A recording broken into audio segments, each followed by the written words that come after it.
¿Qué harías si tu propia hija, la niña que criaste con todo tu amor y sacrificio, intentara arrebatarte lo único que te queda? No hablo de cualquier cosa.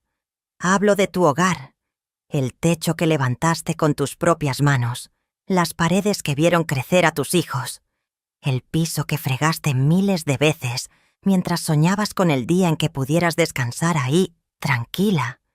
¿Qué harías si esa hija, ya adulta, te mirara a los ojos y te dijera que tu casa debería ser suya porque ella la necesita más? Yo soy Esperanza Medina. Tengo 62 años y durante mucho tiempo creí que el amor de madre era incondicional hasta el punto de la ceguera. Hoy sé que amar no significa dejarte pisotear. Y esta es mi historia. Nací y crecí en un pueblito del estado de Jalisco, pero llevo más de 40 años viviendo en Guadalajara. Esta ciudad me dio todo: trabajo, independencia, la posibilidad de criar a mis 3 hijos sola, después de que su padre decidiera que la responsabilidad no era lo suyo. Mi casa, mi casita humilde pero digna en una colonia popular de la zona norte, no es una mansión. Es una construcción sencilla de 2 plantas, con 4 recámaras pequeñas, una sala que también hace de comedor, y un patio trasero donde todavía cultivo mis hierbas de olor y algunas flores. Pero es mía, completamente mía. La última letra del crédito la pagué hace exactamente 5 años, cuando cumplí los 57. Recuerdo que ese día lloré frente al papel que decía liquidado. Lloré porque significaba que después de 30 años de trabajo en una fábrica de textiles, de levantarme a las 4 de la mañana, de aguantar dolores de espalda y rodillas destrozadas, finalmente tenía algo que nadie podría quitarme. O eso creía. Mi hija Valeria es la menor de mis 3 hijos. Tiene 34 años. Es estilista. Y desde niña mostró ese carácter fuerte que a veces confundí con determinación, pero que con los años descubrí que era puro egoísmo disfrazado de ambición. No me malentiendan, yo quería que mis hijos fueran ambiciosos, que quisieran más de lo que yo pude darles. Pero hay una diferencia entre querer superarte y querer que todo el mundo se haga a un lado para que tú brilles. Valeria siempre fue mi consentida, lo admito. La última bebé, la que llegó cuando yo ya creía que no tendría más hijos, la que nació tan pequeñita y frágil que pasó sus primeras semanas en incubadora. Quizá por eso le permití cosas que a mis otros 2 hijos jamás les hubiera permitido. Antes de seguir con lo que pasó, déjame pedirte algo de corazón. Si esta historia ya te tocó aunque sea un poquito, si algo de lo que te estoy contando te hace sentir que no estás sola en esto de criar hijos ingratos o de defender lo tuyo, suscríbete al canal para que no te pierdas las historias que vienen. Y cuéntame en los comentarios, ¿de qué país me estás escuchando? Me encanta saber que estas palabras llegan a mujeres como tú, desde tantos rincones de nuestra América Latina. Ahora sí, regresemos a mi historia. Crecí en una familia de 9 hermanos. Yo fui la quinta. Mi papá trabajaba en el campo y mi mamá se encargaba de la casa y de criar a todos nosotros con lo poco que había. Aprendí desde chiquita que en esta vida nadie te regala nada. A los 12 años ya sabía lavar ropa ajena, planchar, hacer tortillas para vender en el mercado los domingos. Terminé la primaria de milagro porque mi papá no creía que las mujeres necesitaran estudiar más allá de saber leer, escribir y hacer cuentas básicas. Para casarte y atender a tu marido no necesitas secundaria, mija, me decía. Y yo me aguantaba las ganas de responderle que tal vez no quería que mi vida dependiera de ningún marido. A los 17 años conocí a Rubén, el papá de mis hijos. Era 6 años mayor que yo. Trabajaba de mecánico y me juró amor eterno bajo un árbol de mezquite, un día de feria del pueblo.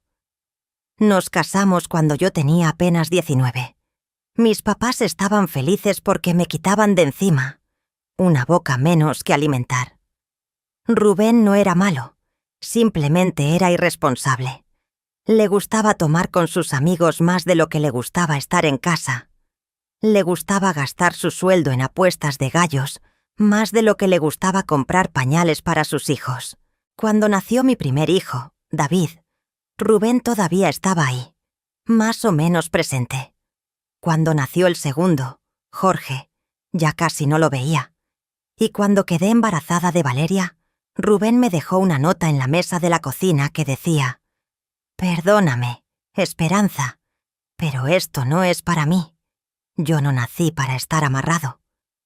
Tenía 26 años, 2 niños pequeños, una panza de 7 meses y ni un solo peso ahorrado. Mis papás ya habían fallecido para ese entonces, y mis hermanos tenían sus propias familias y problemas. Recuerdo que me senté en el piso de mi cuartito rentado, abracé a mis 2 niños que me preguntaban por qué lloraba, y me dije: «Esperanza, o te levantas o te hundes, y estos niños no se van a hundir contigo». Al día siguiente salí a buscar trabajo.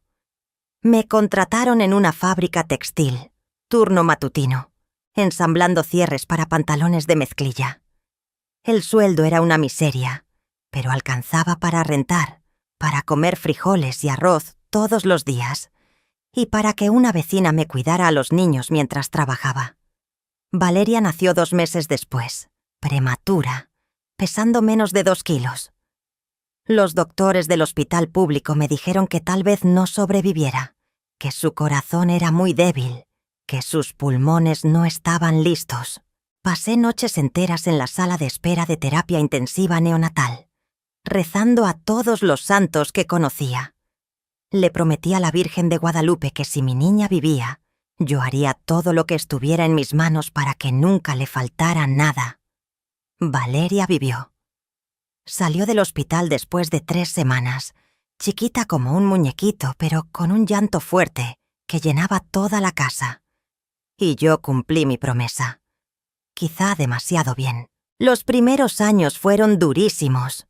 Me levantaba a las 4 de la mañana, preparaba a mis hijos, los dejaba con la vecina, corría a la fábrica, trabajaba 8 horas de pie frente a una máquina que no paraba, regresaba corriendo, recogía a los niños, preparaba la cena, bañaba a 3 criaturas, les ayudaba con las tareas a los 2 grandes, mientras Valeria lloraba en mis brazos, y me dormía pasada la medianoche solo para repetir todo al día siguiente.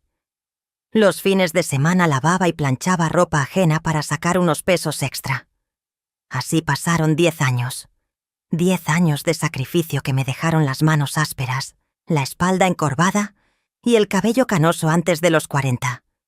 Pero logré algo que parecía imposible. Ahorré para el enganche de una casa. No fue una casa bonita. No fue en una zona elegante. Fue una casita de interés social en una colonia recién formada, donde las calles todavía no estaban pavimentadas y el transporte público casi no llegaba. Pero era mía. Bueno, sería mía en 30 años si lograba pagar las mensualidades. Mis hijos tenían 11, 9 y 8 años cuando nos mudamos. Recuerdo que David, el mayor, me preguntó: «Mamá, ¿ya nunca nos vamos a cambiar de casa?» Y yo le respondí: «Mijo, esta casa es para siempre. Aquí van a crecer. Aquí van a traer a sus novias cuando sean grandes. Y si Dios quiere, aquí voy a conocer a mis nietos». David creció y se fue a estudiar a Monterrey con una beca que consiguió por sus buenas calificaciones. Ahora es ingeniero, está casado, tiene 2 niñas hermosas y vive en Querétaro. Me habla cada semana. Me manda dinero aunque le digo que no hace falta, y me visita en Navidad y en mi cumpleaños sin falta. Jorge, el de en medio, se fue a Estados Unidos hace 12 años. Trabaja en la construcción en Texas, me manda fotos de las casas enormes que ayuda a construir, y aunque no nos vemos seguido, sé que está bien. Me llama cada domingo en la tarde, a la misma hora, como si fuera un ritual sagrado entre nosotros. Y luego está Valeria. Mi Valeria. La bebé que casi pierdo. La niña que prometí nunca dejar desamparada. Valeria fue la única que se quedó en Guadalajara. Estudió para estilista en una escuela técnica que yo le pagué con horas extra en la fábrica. Cuando terminó, le monté un pequeño saloncito de belleza en una de las recámaras de la casa. Compramos sillones de segunda mano, un espejo grande, secadoras, todo lo necesario para que pudiera trabajar desde casa mientras construía su clientela. Durante 4 años, Valeria trabajó ahí. La casa olía constantemente a tinte de cabello y a laca. Yo no me quejaba. Me daba gusto verla trabajar, verla hacerse de clientas, escucharla reír con las señoras que venían a peinarse. Pero Valeria siempre quiso más. Y no hay nada de malo en eso, en querer crecer. El problema fue que Valeria no quería crecer por su propio esfuerzo. Quería crecer a costa de lo que yo tenía. Hace 3 años, Valeria conoció a un muchacho llamado Esteban. Venía de una familia con dinero. Sus papás tenían varios negocios en la ciudad, y él mismo manejaba un coche del año. Al principio me dio gusto que mi hija hubiera encontrado a alguien que la tratara bien, que la invitara a lugares bonitos, que la hiciera sentir especial. Pero con el tiempo me di cuenta de que Esteban no estaba con Valeria por amor. Estaba con ella porque mi hija es hermosa, tiene ese don de gentes que hace que todos la quieran a primera vista, y porque Esteban necesitaba una mujer bonita del brazo para lucir frente a sus amigos. Valeria empezó a cambiar. Dejó de usar la ropa sencilla que siempre había usado y empezó a vestirse con marcas caras que sé que Esteban le compraba. Dejó de pintarse el cabello en casa y empezó a ir a salones exclusivos de la ciudad. Y lo peor, empezó a avergonzarse de su origen. Un día la escuché hablando por teléfono con una amiga. Decía: No puedo invitarte a mi casa. Es que está en una zona muy fea. Mejor nos vemos en el centro. Sentí como si me hubieran dado una cachetada. Esta casa que ella llamaba zona muy fea era la casa que yo había pagado con mi sangre y mi sudor para que ella tuviera un techo digno. Las cosas empeoraron cuando Valeria me dijo que quería poner su propio salón de belleza, de verdad, como ella lo llamó. Mamá, ya no puedo seguir trabajando en una recámara de la casa. Esteban dice que eso no es profesional, que si quiero clientas de verdad, necesito un local en una buena zona. Le pregunté si Esteban le iba a ayudar económicamente con ese local. Se quedó callada. Luego me dijo: Mamá, tengo una propuesta para ti.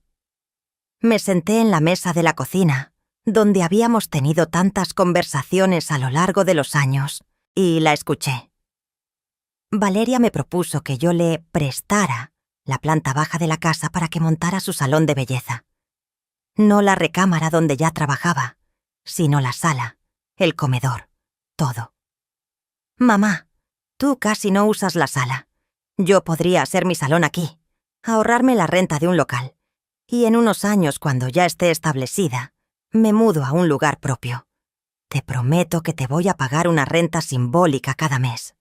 Le dije que no. Le expliqué con toda la paciencia del mundo que esa casa era mi hogar, no un local comercial.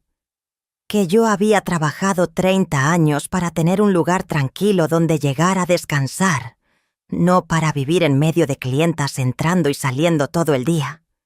Que si ella quería su propio salón, buscara la manera de rentarlo o que le pidiera ayuda a Esteban, que tanto dinero parecía tener. Valeria se enojó.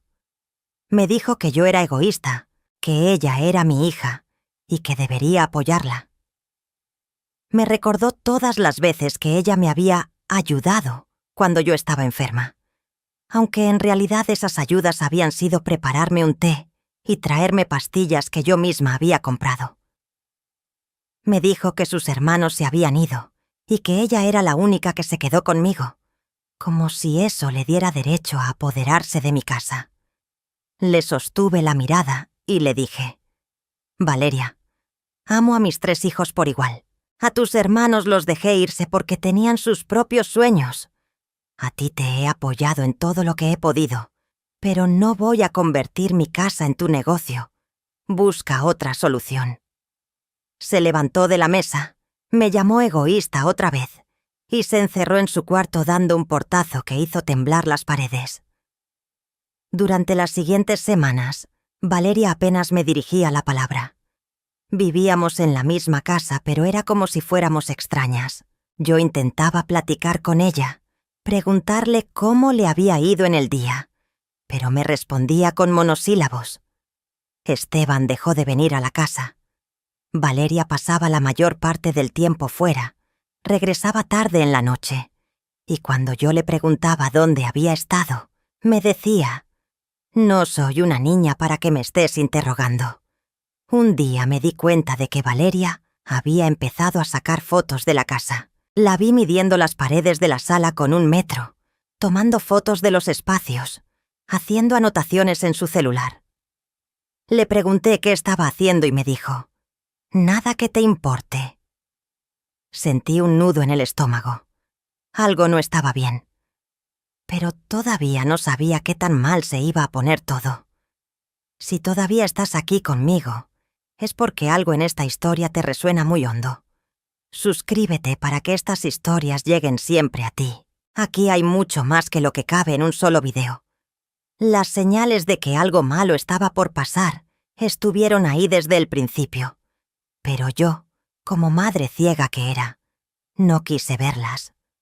O quizás sí las vi, pero preferí pensar que me estaba volviendo paranoica, que estaba exagerando, que mi hija jamás haría lo que mi instinto me advertía que estaba planeando. La primera señal llegó un martes por la tarde, 3 meses después de que le dije que no a su propuesta del salón. Yo había regresado temprano de la fábrica porque teníamos menos trabajo esa semana y nos mandaron a casa antes. Cuando llegué, encontré a Valeria en la sala con un hombre que yo no conocía. Estaban sentados en mi sillón. El hombre tenía una carpeta con documentos y mi hija tomaba notas en su celular. En cuanto me vieron, ambos se pusieron de pie como si los hubiera cachado haciendo algo prohibido. «Mamá, no sabía que ibas a llegar temprano», me dijo Valeria, y su voz sonaba nerviosa, culpable. Le pregunté quién era el señor. El hombre se presentó como arquitecto. Dijo que Valeria lo había llamado para hacer una consulta sobre remodelación. Le pregunté directamente a mi hija: ¿remodelación de qué?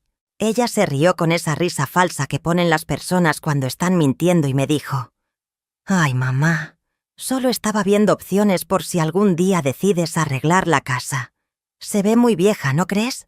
Necesita una refrescada». El arquitecto se fue rápidamente, como si sintiera la tensión en el ambiente. Cuando quedamos solas, le pregunté a Valeria cuánto le había pagado a ese señor por la consulta. Me dijo que no le había pagado nada, que solo había sido una plática informal. No le creí. Esa noche revisé mis documentos de la casa, el título de propiedad, las escrituras. Estaban todos ahí, guardados en mi closet como siempre.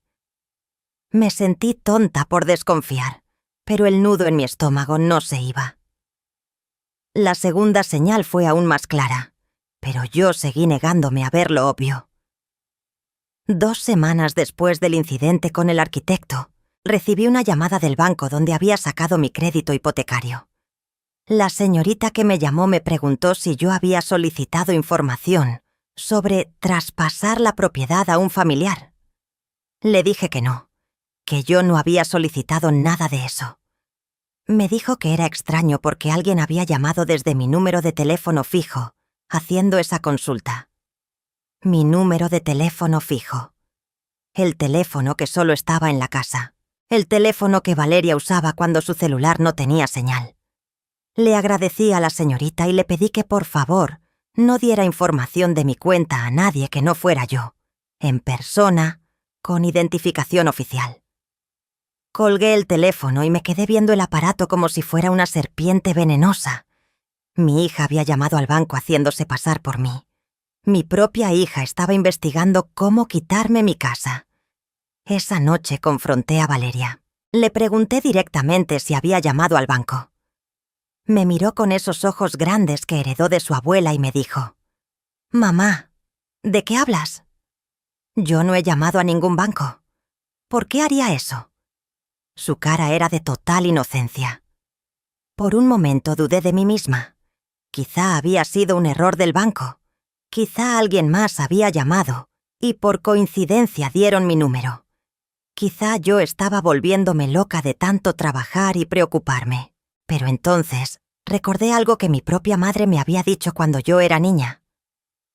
«Mija, cuando tu instinto te dice que algo está mal, aunque todos te digan que estás loca, hazle caso a tu instinto. Las mujeres tenemos un sexto sentido para el peligro». Y mi instinto gritaba que mi hija me estaba traicionando. La tercera señal fue la más dolorosa de todas, porque confirmó que yo no estaba imaginando cosas. Un sábado por la mañana, Valeria me dijo que iba a ir al salón de una amiga a ayudarle con un evento grande que tenían. Me dijo que no regresaría hasta la noche. Se fue temprano, cerca de las 8 de la mañana. Yo me quedé en casa haciendo el quehacer normal del sábado: lavar ropa, limpiar, regar mis plantas del patio. Como a las 11 de la mañana, tocaron a la puerta. Abrí y encontré a una señora mayor, elegantemente vestida, que me preguntó: «¿Usted es la dueña de esta propiedad?» Le dije que sí. Me explicó que era de una inmobiliaria y que había venido porque una joven le había pedido una valoración de la casa para posible venta.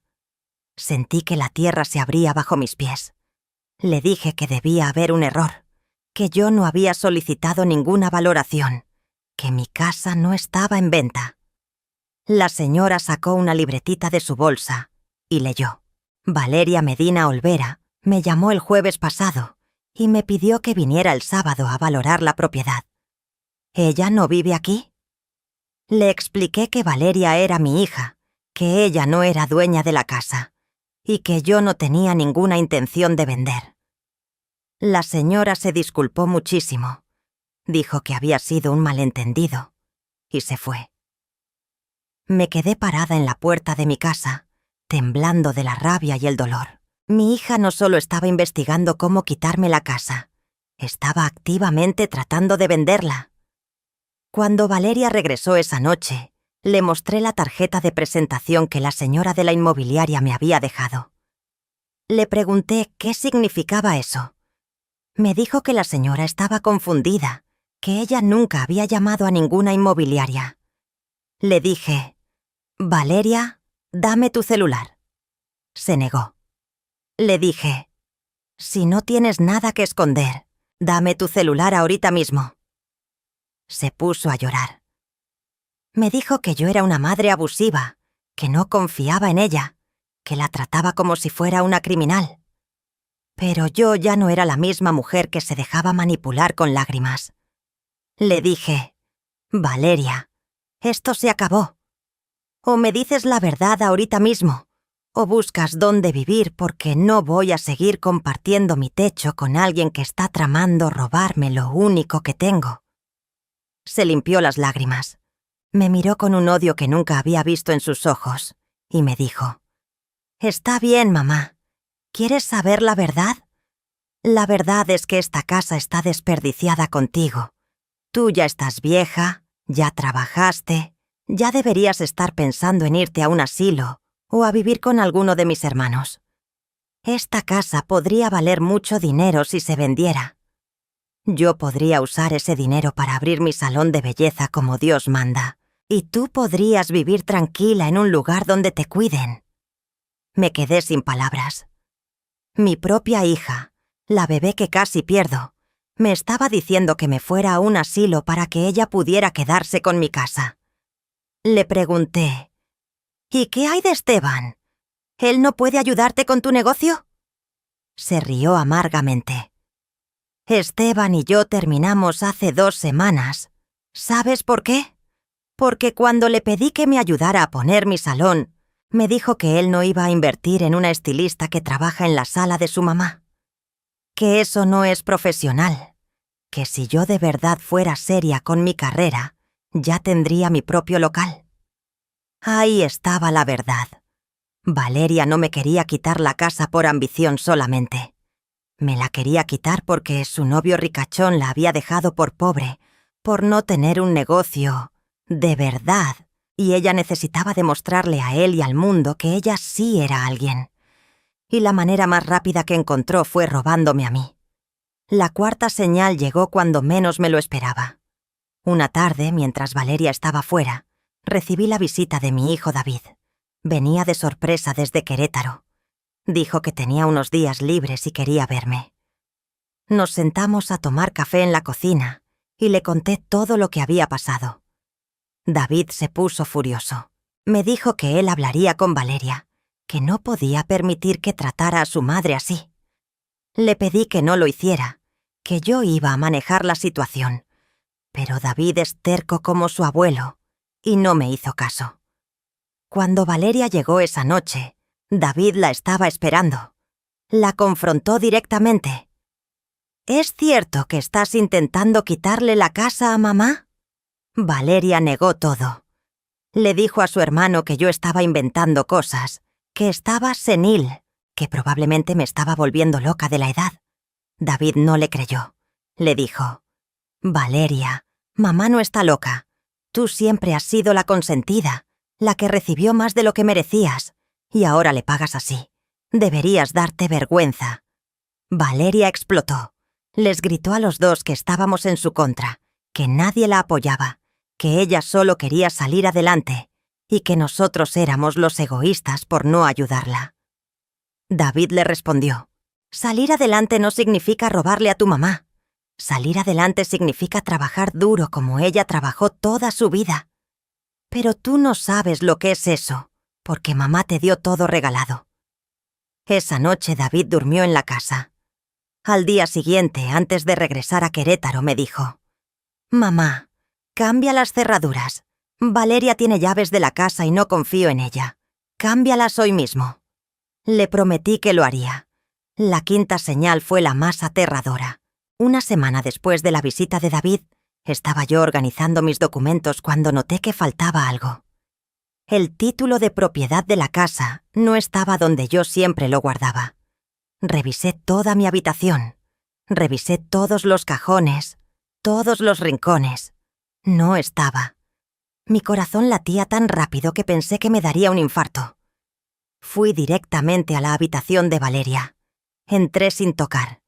Ella estaba acostada en su cama viendo su celular. Le dije: ¿dónde está el título de propiedad de mi casa? Me miró como si no supiera de qué hablaba. No sé de qué hablas, mamá. Empecé a abrir sus cajones. Ella se levantó y me gritó que no tenía derecho a revisar sus cosas. Le grité de vuelta que ella no tenía derecho a robarme mis documentos.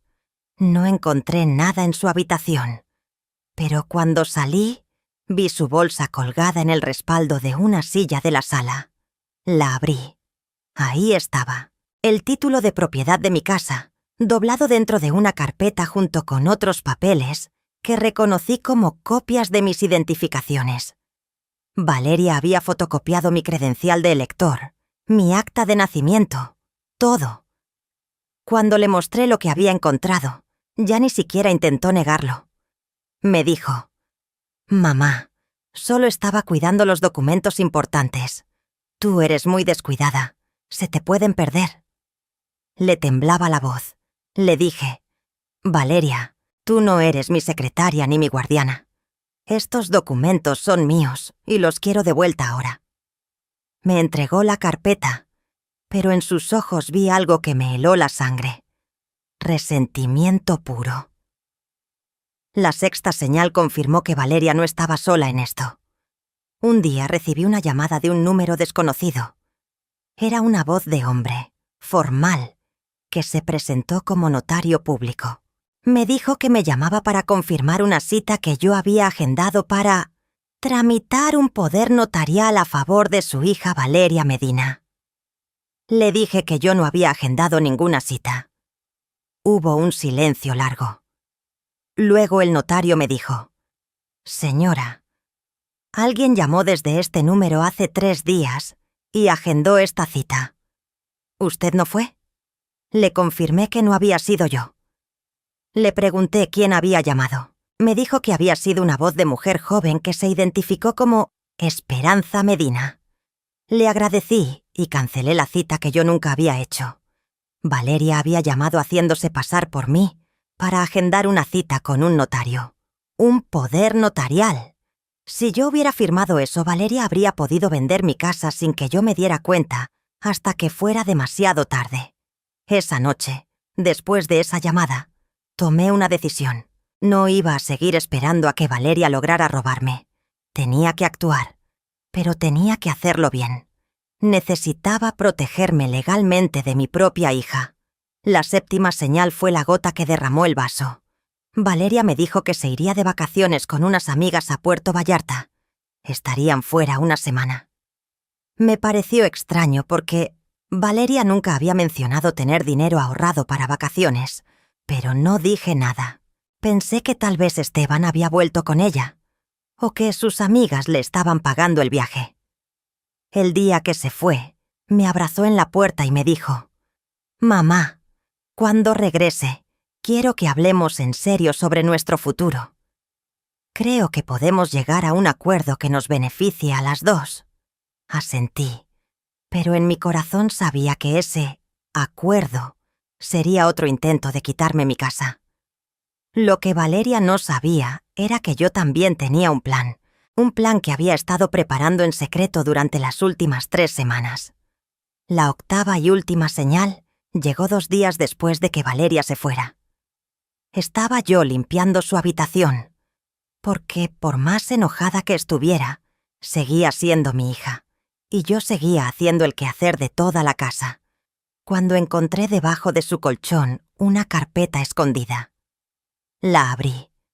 Adentro había documentos que me dejaron helada. Eran cotizaciones de salones de belleza completos, equipamiento profesional, decoración.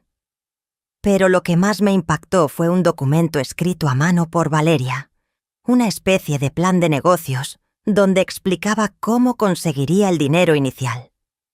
Venta de propiedad familiar, calle Morelos, 847, Colonia San Juan de Ocotán. Valor aproximado de mercado: 8 millones de pesos. Mi casa. Valeria ya tenía calculado cuánto valía mi casa y exactamente cómo gastaría ese dinero.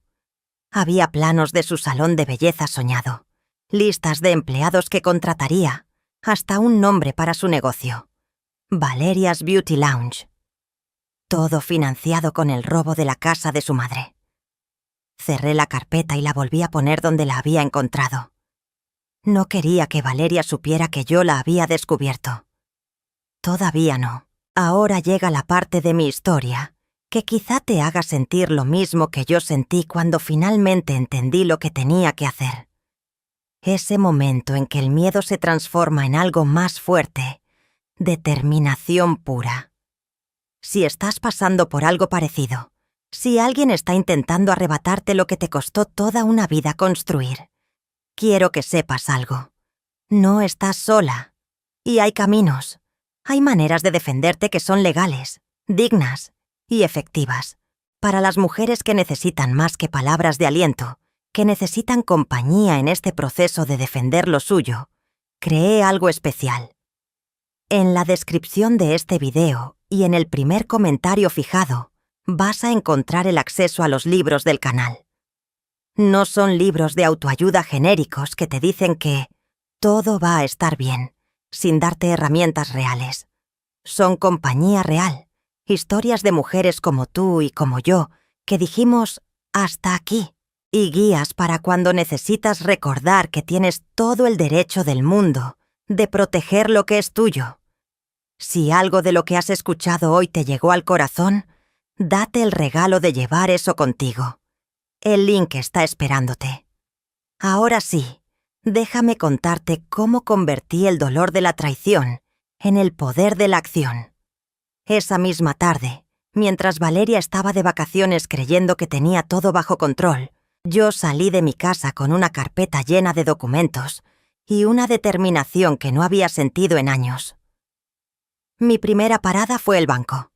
Pedí hablar con un ejecutivo de cuentas y le expliqué mi situación sin esconder ningún detalle. Le dije que mi hija estaba intentando quedarse con mi propiedad usando métodos fraudulentos y que necesitaba protección legal. El ejecutivo, un señor de unos 50 años que me escuchó con toda la paciencia del mundo, me explicó las opciones. Me dijo que lo más importante era establecer claramente en todos los documentos oficiales que yo era la única dueña de la propiedad y que nadie más tenía derecho a vender, traspasar o usar esa propiedad como garantía, sin mi consentimiento explícito y notariado. Me ayudó a llenar formularios que prohibían expresamente cualquier transacción relacionada con mi casa sin mi presencia física en el banco, con identificación oficial y con un código de seguridad que solo yo conocería. Luego me recomendó que fuera con un abogado especializado en derecho familiar y patrimonial. Me dio el contacto de una licenciada que, según él, era excelente y tenía costos accesibles. Llamé a la licenciada desde el mismo banco. Se llamaba Patricia Domínguez. Tenía un despacho pequeño en el centro de Guadalajara, y cuando le expliqué mi caso por teléfono, me dijo: «Señora Esperanza, lo que su hija está intentando hacer tiene nombre, despojo familiar, y es más común de lo que usted cree. Venga mañana a mi oficina y vemos cómo la protegemos». Esa noche casi no dormí. Estaba nerviosa, asustada, pero también por primera vez en meses sentía que había recuperado algo de control sobre mi vida. Al día siguiente me presenté en la oficina de la licenciada Patricia. Era una mujer de unos 40 años, vestida profesionalmente pero con una calidez en los ojos que me hizo sentir que estaba en buenas manos. Le conté todo. Le mostré los documentos de mi casa. Le expliqué todas las señales que había detectado. Le conté sobre el arquitecto, la llamada al banco, la señora de la inmobiliaria, el título de propiedad que Valeria había robado, la cita falsa con el notario. La licenciada tomaba notas en su computadora mientras yo hablaba. Cuando terminé, me miró y me dijo algo que nunca olvidaré. «Señora Esperanza, usted hizo bien en venir. Su hija estaba a 2 o 3 pasos de lograr despojarla de su patrimonio. Pero todavía estamos a tiempo». Me explicó que necesitábamos hacer varias cosas de manera urgente. Primero, registrar formalmente en el registro público de la propiedad una anotación preventiva que especificara que la casa no podía ser vendida, traspasada ni grabada sin mi presencia física y firma ante notario. Segundo, elaborar un testamento claro donde yo especificara exactamente qué quería que pasara con mi casa cuando yo falleciera. Tercero, conseguir evidencia documentada de todos los intentos fraudulentos de Valeria para que, si la situación escalaba, tuviéramos pruebas legales. Le pregunté cuánto iba a costar todo eso. Me dio un presupuesto que, aunque significaba usar todos mis ahorros de varios meses, era una inversión necesaria. Le dije que sí, que hiciéramos todo lo necesario. Durante los siguientes 3 días, mientras Valeria estaba de vacaciones en la playa, yo me convertí en una mujer en misión. Fui al registro público de la propiedad y registré la anotación preventiva. El trámite requería papeles, firmas, fotografías, huellas digitales. Me tomó casi un día completo. Pero cuando salí de ahí con mi documento sellado, que decía que mi casa estaba protegida legalmente contra intentos de fraude, sentí una paz que no había sentido en meses. Luego fui con un notario público. No el que Valeria había contactado, sino uno que la licenciada Patricia me recomendó. Y elaboré mi testamento. En ese testamento, especifiqué que mi casa se dividiría en partes iguales entre mis 3 hijos después de mi muerte, pero solo después de mi muerte. Especifiqué también que si cualquiera de mis hijos intentaba despojarme de mi propiedad mientras yo viviera, sería automáticamente desheredado. El notario me explicó que esa cláusula era perfectamente legal y que protegería mis intereses. También hice algo que la licenciada Patricia me recomendó. Instalé cámaras de seguridad en mi casa. Cámaras pequeñas, discretas, en la sala, el comedor y la entrada. Cámaras que grabarían cualquier conversación o situación que ocurriera en esos espacios. La licenciada me explicó que si Valeria intentaba algo cuando regresara de sus vacaciones, yo tendría evidencia grabada. Pero lo más importante que hice durante esos 3 días fue algo que me costó mucho trabajo emocional. Hablé con mis otros 2 hijos y les expliqué toda la situación. Llamé a David y a Jorge por videollamada. Les conté todo lo que Valeria había hecho. Les mostré los documentos que había encontrado escondidos en su habitación. Les expliqué el plan que yo había descubierto. Ambos se quedaron en shock. Jorge, desde Texas, me dijo: «Mamá, yo sabía que Valeria era consentida y un poco egoísta, pero nunca pensé que llegaría a esto». David me dijo: «Mamá, hiciste bien en protegerte. Cuentes con nosotros para lo que necesites». Les pregunté si ellos estarían dispuestos a apoyarme si la situación se ponía legal. Ambos dijeron que sí, sin dudarlo. David incluso me dijo que hablaría con un abogado conocido suyo en Querétaro para pedirle asesoría adicional. Jorge me mandó dinero por transferencia para ayudarme a pagar los gastos legales. Por primera vez en mucho tiempo, sentí que no estaba sola en esta batalla. La licenciada Patricia también me ayudó a elaborar un documento muy importante. Una carta certificada dirigida a Valeria donde, de manera formal y legal, yo le notificaba que tenía 30 días para desocupar mi propiedad. La carta explicaba que debido a conductas de intento de despojo y fraude documentado, yo ejercía mi derecho como propietaria única de la vivienda de solicitar que ella se retirara de la propiedad. La carta estaba redactada en lenguaje legal, con copias para el Ministerio Público y para el Registro Público de la Propiedad. Le pregunté a la licenciada si eso no era muy drástico. Me dijo: «Señora Esperanza, su hija intentó robarle su casa. ¿Usted quiere seguir viviendo bajo el mismo techo con alguien que está tramando despojarla? Porque si ella se queda, va a seguir intentándolo. Y la próxima vez, tal vez lo logre». Tenía razón. Yo no podía seguir viviendo con miedo de que mi propia hija me robara. No podía seguir durmiendo con un ojo abierto preguntándome qué estaría planeando. Pero decidí no enviar esa carta todavía. Decidí esperar a que Valeria regresara de sus vacaciones y darle una última oportunidad de explicarse, de disculparse, de demostrar que todavía había algo de la niña buena que yo había criado en algún lugar de su corazón. Todavía tenía una pequeña, diminuta esperanza de que todo esto fuera un malentendido, una mala etapa, algo que pudiéramos resolver hablando. Qué ingenua fui.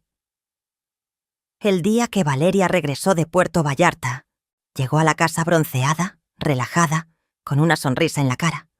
Traía regalos, un llavero para mí, unas conchas marinas y una botella de tequila. Me abrazó como si nada hubiera pasado entre nosotras. «Mamá, te extrañé», me dijo, y por un segundo, por un brevísimo segundo, quise creerle. Le dije que necesitábamos hablar. Se sentó en la sala, todavía con esa sonrisa relajada de vacaciones. Le pregunté directamente: «Valeria, ¿por qué encontré debajo de tu colchón un plan de negocios donde aparece mi casa valuada en 8 millones de pesos como tu fuente de financiamiento?» La sonrisa se le borró de la cara. Se puso pálida. Abrió la boca, pero no salió ninguna palabra. Finalmente me dijo: «Mamá, eso era solo un ejercicio. En el curso de administración que tomé nos pidieron hacer un plan de negocios hipotético». Le mostré el documento. Le señalé la fecha. «Este documento es de hace 2 semanas, Valeria. Tú no estás tomando ningún curso». Se quedó callada. Luego, en lugar de disculparse, en lugar de admitir lo que había hecho, se puso a la defensiva. Me dijo: «¿Estuviste revisando mis cosas? Entraste a mi cuarto sin permiso. No podía creer lo que estaba escuchando. Le dije: Valeria, tú estabas planeando vender mi casa. Tú llamaste a inmobiliarias, a notarios, robaste mis documentos. ¿Y te atreves a enojarte porque revisé tu cuarto? Se levantó del sillón y me gritó: Esta casa también es mía. Yo crecí aquí. Tengo tanto derecho como tú. Le respondí con una calma que no sabía que tenía. No, Valeria. Esta casa es mía.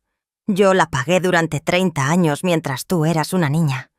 Tú creciste aquí porque yo te di ese privilegio.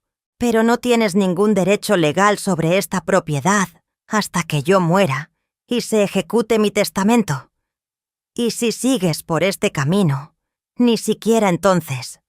Valeria se quedó congelada. ¿Qué quieres decir con eso? Le expliqué que había hecho un testamento nuevo donde especificaba que cualquier hijo que intentara despojarme sería desheredado. Le mostré la copia del testamento notariado. Sus manos temblaban cuando lo leyó. No puedes hacer esto, me dijo. Yo soy tu hija, le respondí. Y precisamente por eso duele tanto que hayas intentado robarme. Se echó a llorar. Me dijo que solo quería salir adelante, que solo quería tener su negocio, que yo no entendía lo difícil que era para ella vivir sin tener nada propio. Le dije: Valeria, yo te hubiera ayudado a conseguir un préstamo, te hubiera apoyado a buscar un local accesible, te hubiera dado consejos de cómo empezar tu negocio poco a poco. Pero tú no me pediste ayuda, tú intentaste robarme. Me suplicó que la perdonara. Me dijo que había sido una tontería, que Esteban la había hecho sentir que no era suficiente, que solo quería demostrarle que ella podía ser exitosa. Le dije: Valeria, el éxito que se construye sobre la traición a tu propia madre no es éxito, es vergüenza. Le di la opción que la licenciada Patricia me había aconsejado. Podía quedarse en la casa máximo 2 meses más, pero con condiciones. Tendría que pagarme renta simbólica de 2 pesos mensuales. No tendría acceso a mis documentos, a mi habitación, ni a nada relacionado con la propiedad. Y tendría que buscar activamente dónde vivir, porque después de esos 2 meses, se tenía que ir. Valeria me miró con una mezcla de rabia y tristeza. Me preguntó: ¿De verdad me vas a correr? Le respondí: No te estoy corriendo. Te estoy dando tiempo para que encuentres tu propio camino. Es algo que debí haber hecho hace años. Los siguientes 2 meses fueron los más tensos de mi vida. Valeria y yo vivíamos como extrañas bajo el mismo techo. Ella buscaba departamentos de renta, aunque podía ver que le dolía en el alma tener que irse. Yo mantenía todos mis documentos importantes en una caja de seguridad en el banco. Había cambiado las cerraduras de la casa y solo yo tenía las llaves nuevas. Valeria tenía que tocar el timbre para entrar. Un día, como 3 semanas antes de que se cumpliera el plazo, Valeria llegó con un señor que se presentó como su nuevo novio, Ramiro. Era un muchacho normal, trabajador, sin pretensiones de rico. Me cayó bien inmediatamente, y eso me dolió porque significaba que Valeria podía encontrar a alguien decente cuando quería. Ramiro me explicó que él tenía un pequeño local comercial que estaba desocupado, que se lo podía rentar a Valeria a buen precio para que pusiera su salón. Me preguntó si yo estaría dispuesta a ayudarla con algunos muebles básicos para empezar. Miré a Valeria. Tenía la cabeza agachada, como avergonzada. Le pregunté directamente: ¿Tú le pediste a Ramiro que hablara conmigo? Negó con la cabeza. Fue idea de él. Dice que me quiere ayudar a cumplir mi sueño de la manera correcta. Acepté ayudarla con algunos muebles que yo ya no usaba. No porque la hubiera perdonado completamente, sino porque vi en Ramiro la oportunidad de que Valeria aprendiera lo que era recibir ayuda verdadera, no una ayuda que requiere robar o manipular. Y ahora viene la parte que tal vez te sorprenda. La parte donde Valeria regresó de sus vacaciones creyendo que me encontraría sola y vulnerable, lista para ceder a lo que ella había planeado como nuestro acuerdo beneficioso. Pero lo que encontró fue algo completamente diferente. Habían pasado exactamente 5 días desde que Valeria se fue a Puerto Vallarta. Yo había usado esos 5 días como nunca había usado ningún tiempo en mi vida. Trabajé con la eficiencia de una general preparando su ejército para la batalla. Cada movimiento estaba calculado, cada documento estaba en su lugar, cada aliado estaba listo. La mañana del día que Valeria regresaba, me levanté más temprano que de costumbre. Me arreglé con especial cuidado. Me puse un vestido que solo usaba para ocasiones importantes. Me peiné bien. Me puse los aretes de perlas que habían sido de mi mamá. Quería que Valeria me viera y supiera inmediatamente que algo había cambiado. Que la mamá sumisa que ella esperaba manipular ya no existía. A las 10 de la mañana llegó el primero de mis invitados.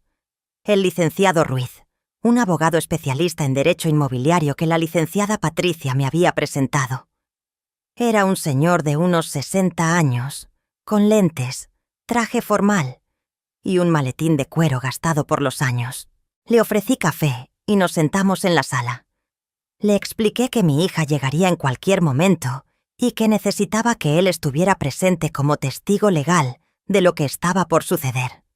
A las 11 llegó mi segundo invitado, el licenciado Contreras, el notario público que había elaborado mi testamento. También traía traje, también traía maletín, también se sentó en mi sala tomando café como si fuera lo más normal del mundo. A las 11:30 llegaron mis hijos David y Jorge.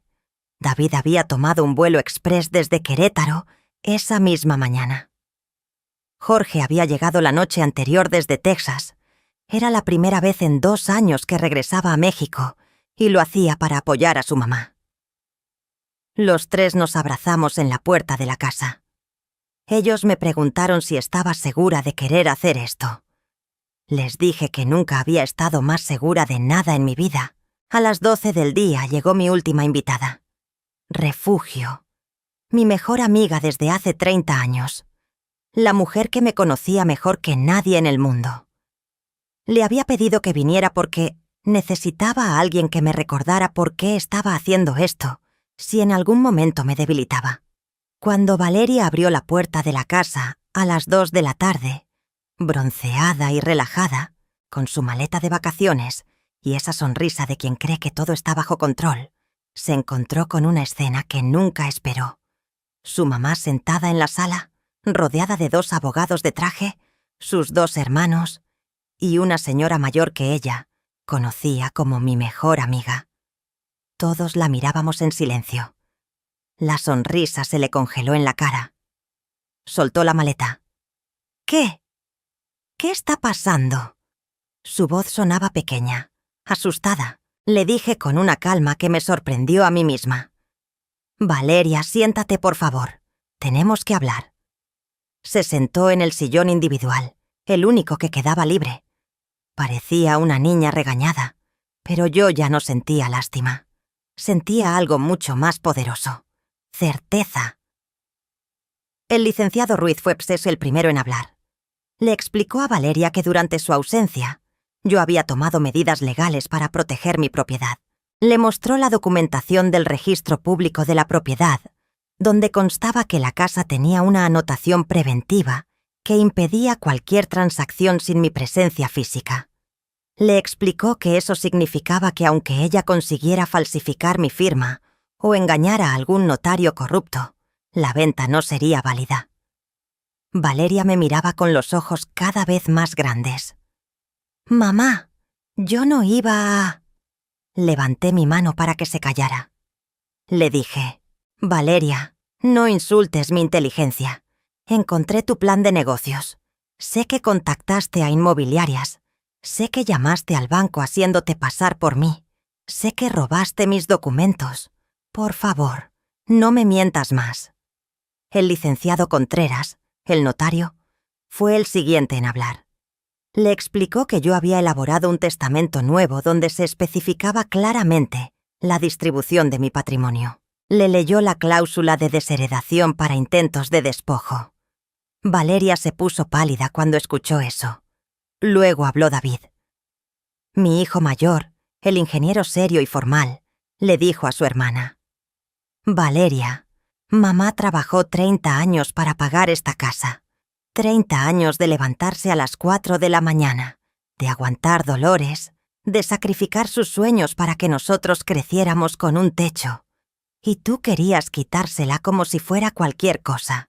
¿Dónde está tu conciencia? Jorge habló después. Mi hijo, que vive en Estados Unidos y que había cruzado la frontera solo para estar en este momento, le dijo: Valeria, yo vivo lejos, pero mamá me cuenta todo. Siempre fuiste la consentida, la que recibió más de lo que merecías. Mamá te puso tu primer salón, te compró tu equipo, te aguantó tus desplantes, y así le pagas. Valeria empezó a llorar, pero esta vez sus lágrimas no me conmovieron. Le dije: Valeria, te voy a dar una opción, una sola. Puedes aceptarla o puedes irte de esta casa hoy mismo. Le expliqué mi propuesta. Tenía exactamente 30 días para encontrar dónde vivir y para mudarse completamente de mi casa. Durante esos 30 días, me pagaría una renta simbólica de 3,000 pesos mensuales. No tendría acceso a ninguna parte de la casa, excepto su habitación y el baño. No recibiría visitas. No usaría la sala, el comedor, ni el patio para ningún propósito comercial o personal. Y al finalizar los 30 días, me entregaría todas las copias de llaves que tuviera y se iría sin hacer escándalo. ¿Y si no acepto?, me preguntó con voz temblorosa. Le mostré el segundo documento que tenía preparado. Una demanda por intento de despojo y fraude, lista para ser presentada en el Ministerio Público. Le expliqué que si no aceptaba irse voluntariamente, yo procedería legalmente y ella tendría antecedentes penales que arruinarían cualquier posibilidad de conseguir créditos o permisos para negocios en el futuro. Se quedó en silencio por lo que pareció una eternidad. Finalmente preguntó: ¿De verdad me harías eso, mamá? Le respondí sin dudar: Valeria, tú de verdad intentaste robarme mi casa. Así que sí, de verdad haría esto. Firmó el documento de aceptación de condiciones. El notario lo certificó ahí mismo. David y Jorge firmaron como testigos. Refugio también firmó. Todo quedó legal, documentado, imposible de negar después. Cuando todos se fueron, Valeria y yo nos quedamos solas en la sala. Me miró y me preguntó: ¿Me odias, mamá? Le dije la verdad. No te odio, Valeria. Estoy profundamente decepcionada. Estoy dolida. Pero no te odio.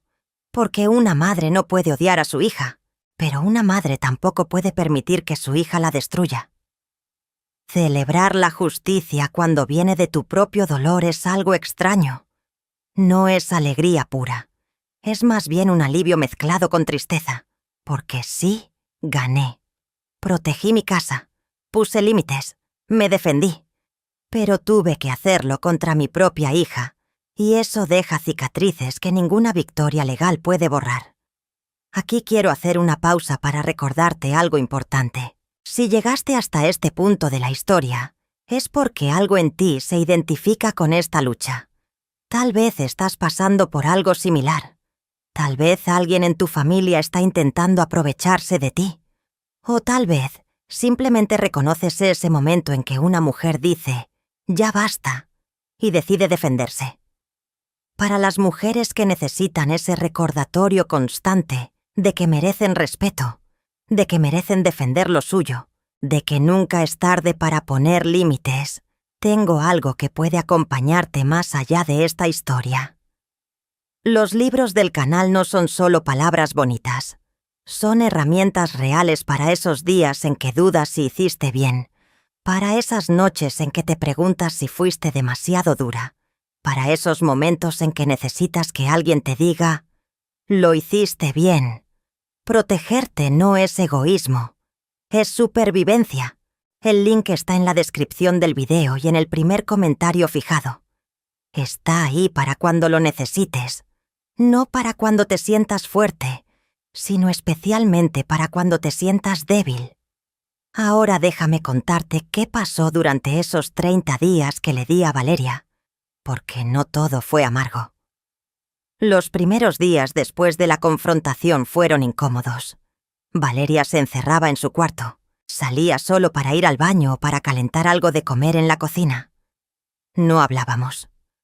Cuando nos cruzábamos en el pasillo, ella agachaba la cabeza y yo solo asentía.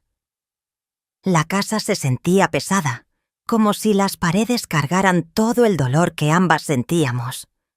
Pero algo empezó a cambiar alrededor del día 10. Valeria comenzó a buscar departamentos en serio. La escuchaba por las noches hablando por teléfono con personas que le mostraban opciones de renta. La escuchaba hacer cuentas en voz alta, calculando cuánto podría pagar con su sueldo de estilista.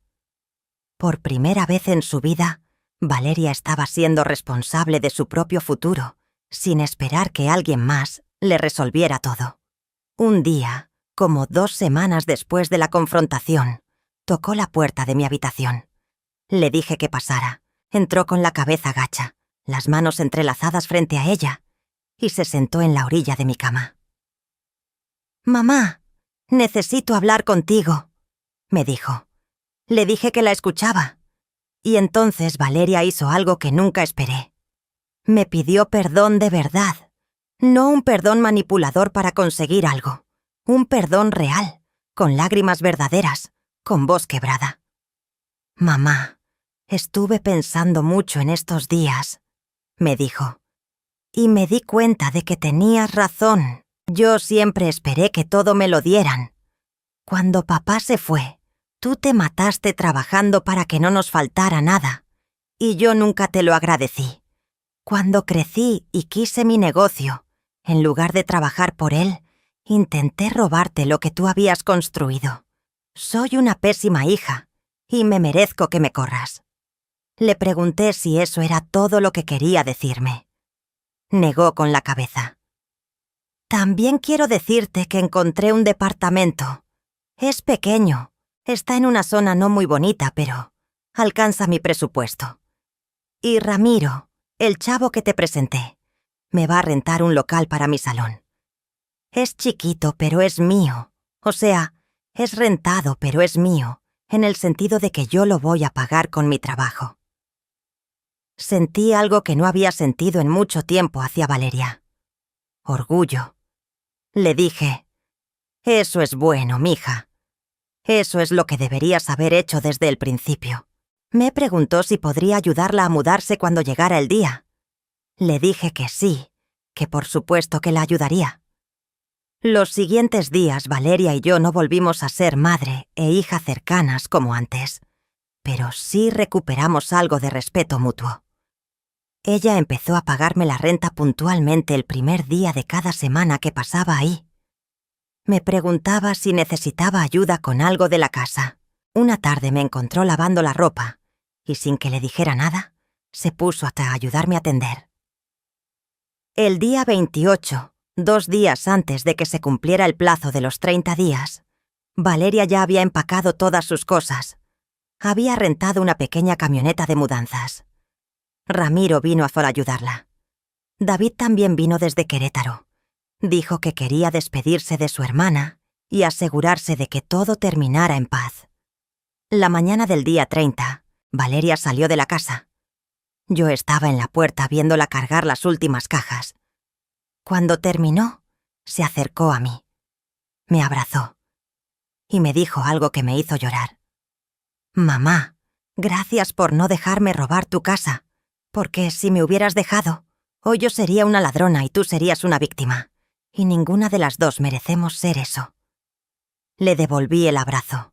Le dije, «Valeria, te deseo todo el éxito del mundo en tu negocio, y espero que algún día entiendas que todo lo que hice fue porque te amo, no porque te odie». me respondió.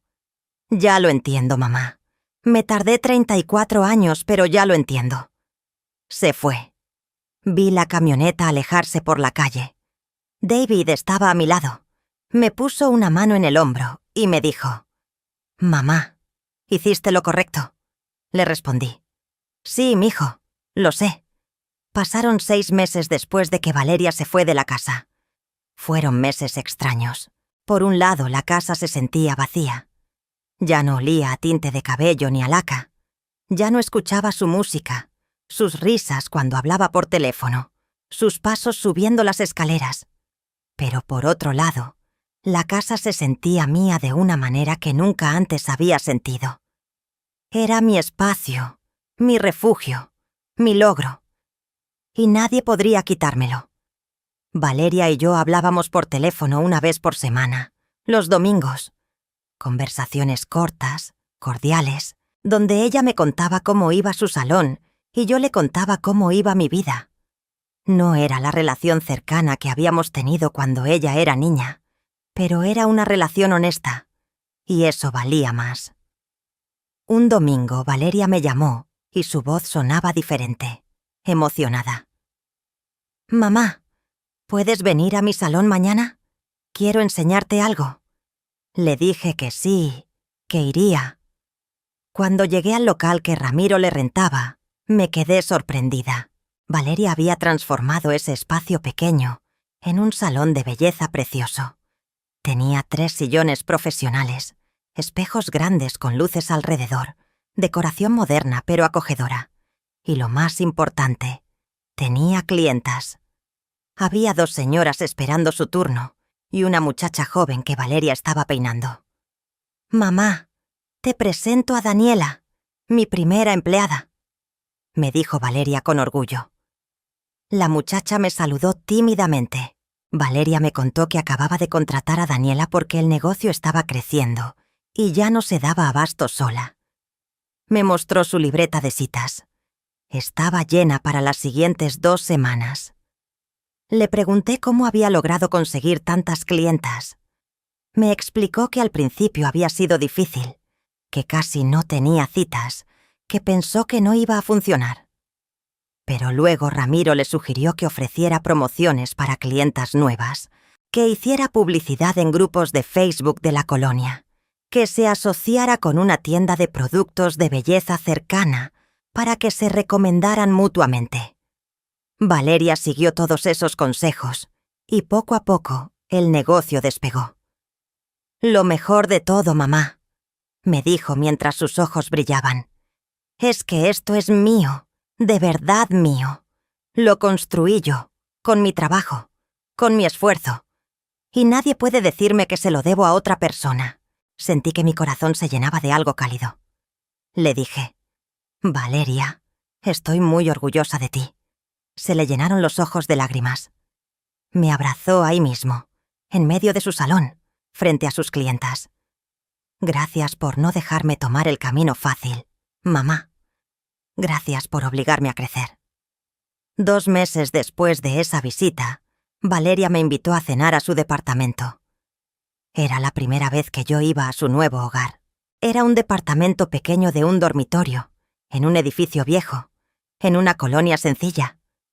Pero estaba limpio, ordenado, decorado con cosas que ella había comprado con su propio dinero. Me enseñó cada rincón con orgullo: su cocineta, su baño, su cama que había comprado en abonos, su sala con un sillón de segunda mano pero cómodo. Preparó lasaña para la cena. No le quedó perfecta. Estaba un poco quemada en las orillas, pero la comí con gusto porque sabía que la había hecho con amor. Durante la cena, Ramiro también estaba ahí. Me cayó muy bien. Era un muchacho trabajador, humilde, que trataba a Valeria con respeto y cariño. No presumía de dinero porque no lo tenía, pero presumía de ganas de salir adelante junto con mi hija. Al final de la cena, Valeria me dio una bolsita de regalo. Me dijo: «Mamá, sé que nunca podré compensarte por lo que intenté hacerte, pero quiero darte esto». Abrí la bolsita. Adentro había un sobre. Abrí el sobre y encontré dinero. 10.000 pesos. «Valeria, ¿qué es esto?», le pregunté. Me explicó. «Es la renta que te debía de los 2 meses que me quedé en la casa después de la confrontación. Sé que solo eran 600 pesos en total, pero quiero pagarte con intereses por todas las veces que te pedí dinero prestado y nunca te lo regresé. Por todas las veces que usé tus cosas sin pedirte permiso. Por todo». Intenté regresarle el dinero. Me dijo: «No, mamá. Necesito que lo aceptes. Necesito que sepas que estoy cambiando de verdad». Lo acepté. No porque necesitara el dinero, sino porque necesitaba que ella sintiera que estaba reparando lo que había roto. Hoy, 2 años después de todo lo que pasó, puedo decir que mi relación con Valeria no es perfecta, pero es real. Ella viene a visitarme cada 2 semanas.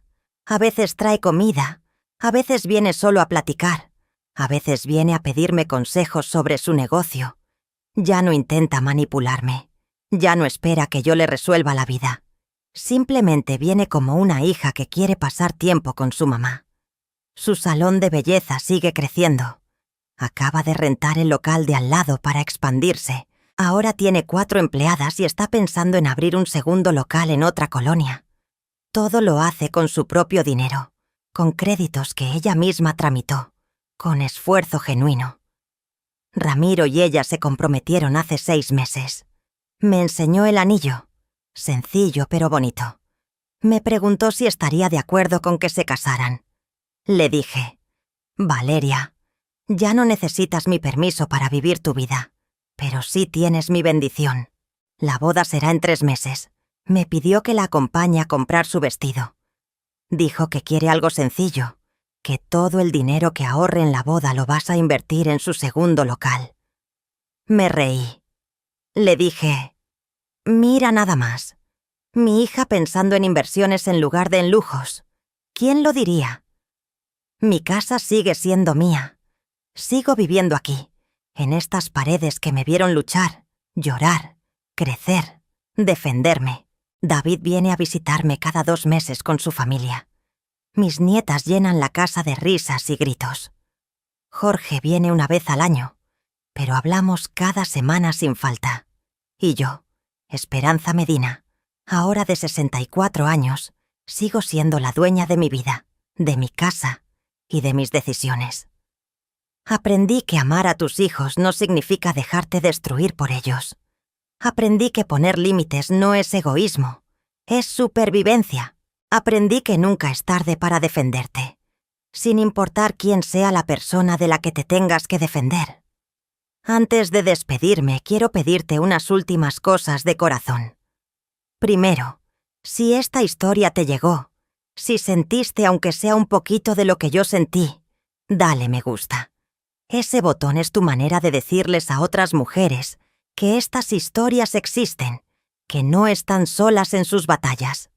Segundo, cuéntame en los comentarios. ¿Tú habrías tenido el valor de defender tu casa de tu propia hija? ¿Qué habrías hecho diferente?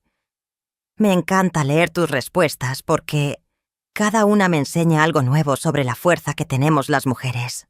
Tercero, si todavía no te has suscrito, hazlo hoy. Cada semana hay una nueva historia esperándote. Historias de mujeres reales que enfrentaron situaciones difíciles y salieron adelante. Historias que te van a hacer sentir que no estás sola, que hay todo un canal lleno de mujeres que entienden por lo que estás pasando. Y por último, antes de que te vayas, en la descripción del video y en el primer comentario fijado, está el link a los libros del canal. Pero estos no son libros que compras y guardas en un cajón. Son compañía real para los días difíciles. Son palabras que te van a recordar quién eres cuando el mundo intente hacerte olvidarlo. Son herramientas para reconstruirte cuando sientas que te están destruyendo. Si algo de lo que escuchaste hoy te tocó el alma, si sentiste que esta historia podría haber sido la tuya, date el regalo de llevar esa fuerza contigo todos los días. El link está ahí, esperándote como una amiga que siempre tiene las palabras correctas cuando más las necesitas. Mira, te voy a ser honesta. Nadie te va a regalar el valor para defenderte. Ese valor ya está en ti. Solo necesita que lo reconozcas. Y a veces, solo a veces, necesitas escuchar la historia de alguien que ya pasó por lo que tú estás pasando para recordarte que sí se puede, que sí hay salida, que sí mereces pelear por lo tuyo. Estos libros son eso. Recordatorios de que tu vida te pertenece, de que tu esfuerzo vale, de que nunca es tarde para decir hasta aquí. No te estoy vendiendo nada que no necesites. Te estoy ofreciendo lo que yo hubiera querido tener en mis momentos más oscuros. La voz de alguien que me dijera, lo estás haciendo bien, sigue adelante, mereces todo lo bueno que viene. El link está en la descripción y en el primer comentario fijado. Cuando estés lista, ahí te espero. Quiero terminar diciéndote algo que aprendí de todo esto. Nunca es tarde para reclamar tu vida. No importa si tienes 50, 60, 70 años. No importa si la persona que te está haciendo daño es tu hijo, tu pareja, tu hermano. No importa si llevas años aguantando porque crees que eso es lo que debes hacer. Hay un momento en la vida de toda mujer en que tiene que elegir. ¿Sigo dejando que me pisoteen o me levanto y defiendo lo mío? Yo elegí levantarme. Y no fue fácil. Lloré muchas noches. Dudé 1000 veces si estaba haciendo lo correcto. Me sentí culpable por meses. Pero hoy, cuando me siento en la sala de mi casa, cuando veo las paredes que yo pagué, cuando duermo tranquila sabiendo que nadie me va a quitar lo que me costó 30 años conseguir, sé que tomé la decisión correcta. Y si tú estás pasando por algo parecido, quiero que sepas esto. Defender lo tuyo no te hace mala persona. Poner límites no te hace egoísta. Decir no te hace mala madre, mala hija, mala esposa. Te hace una mujer que se respeta a sí misma. Y eso, mi amor, es lo más importante que puedes ser. Nunca es tarde para defender tu casa, tu patrimonio, tu dignidad, tu vida. Nunca es tarde para recordar que tú también importas. Nunca es tarde para ser la protagonista de tu propia historia, en lugar de ser la víctima de la historia de alguien más. Hasta la próxima historia, mi amor. Aquí siempre vas a encontrar tu lugar. Aquí siempre va a haber una voz que te diga que mereces todo lo bueno que la vida tiene para darte y que mereces luchar por ello. Te mando un abrazo enorme. Cuídate mucho y recuerda, tu vida es tuya y nadie tiene derecho a arrebatártela. Nos vemos en la próxima historia.